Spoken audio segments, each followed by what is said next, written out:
Përvojë e jashtëzakonshme për shkak se atëherë kam qenë 17 vjeçar, ende pa i mbush të 18-at. Edhe ka qenë një shtytje e madhe në karrierën time për shkak se për herë të parë do thotë kam dalë në një skenë të madhe, gjigante që ka qenë në atë kohë, në një skenografi të jashtëzakonshme, vetëm se ato televizionet e Shqipërisë, produksionet e Shqipërisë din t'i bajnë në atë mënyrë.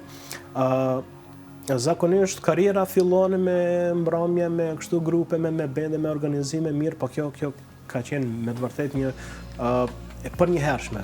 Edhe kam qenë pa përgatitur në fillim për ato skenat mëdhaja, po duke i falenderuar do të thotë gjithë ato njerëz profesionistë për shkak se e kanë ditë se si duhet punuar, se të gjithë kemi qenë të ri dhe ndoshta pa përvojë. Mirë po me profesionizmin e tyre kemi arrit do të thotë atë që e kemi kërkuar. Edhe ajo është një moment kyç në karrierën time edhe e paharrueshme për shkak se kjo do thotë mund definitivisht të lën një shenjë në karrierën time edhe një ngjarje shumë e rëndësishme e karrierës time. Një ndër ato. Ajo që ka hap dyert sigurisht për të vazhduar edhe më tej.